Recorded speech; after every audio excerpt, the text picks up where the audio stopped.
ভেনেজুয়েলার সরকার সম্প্রতি যুক্তরাষ্ট্রের পক্ষ থেকে সম্ভাব্য যে কোনো সামরিক আগ্রাসন বা হামলা মোকাবেলায় দেশের সশস্ত্র বাহিনীকে সর্বোচ্চ সতর্ক অবস্থায় এবং ব্যাপক প্রস্তুতি নিয়ে মোতায়েন করার ঘোষণা দিয়েছে।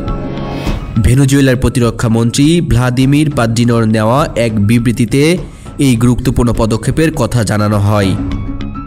এই ঘোষণার মধ্য দিয়ে দুই দেশের মধ্যে চলমান বহু পুরনো উত্তেজনা আরও নতুন মাত্রা পেল। আঞ্চলিক ভূরাজনীতিতে উদ্বেগ বৃদ্ধি পেয়েছে।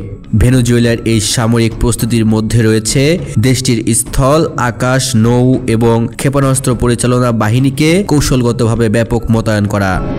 শুধু পেশাদার সেনাবাহিনী নয়, এই বৃহত্তর প্রতিরক্ষামূলক প্রক্রিয়ায় পুলিশ, মিলিশিয়া এবং সাধারণ নাগরিকদের নিয়ে গঠিত বাহিনীগুলোকেও অন্তর্ভুক্ত করা হয়েছে। এই পদক্ষেপ কারাকাসের পক্ষ থেকে একটি স্পষ্ট বার্তা দিচ্ছে যে তারা নিজেদের সার্বভৌমত্ব রক্ষায় বদ্ধপরিকর, কোনো ধরনের বহিরাগত হস্তক্ষেপ সহ্য করবে না। এই ব্যাপক মোতায়েনের ঘোষণা এমন এক সময়ে এলো যখন যুক্তরাষ্ট্রের একটি বিমানবাহী রণতরী USS Gerald R Ford carrier strike group Latin America অঞ্চলের ক্যারিবীয় সাগরে প্রবেশ করেছে।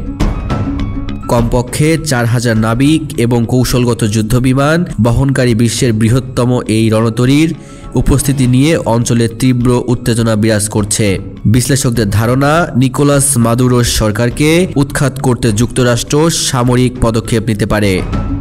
এমন গুঞ্জনের মধ্যেই ভেনেজুয়েলা তাদের সশস্ত্র বাহিনীকে প্রস্তুত করার কথা জানালো। 2025 সালের জানুয়ারিতে ডোনাল্ড ট্রাম্প মার্কিন প্রেসিডেন্ট হিসেবে দ্বিতীয় মেয়াদে দায়িত্ব নেওয়ার পর থেকে ভেনেজুয়েলা ও যুক্তরাষ্ট্রের মধ্যে উত্তেজনা ক্রমাগত বাড়ছে।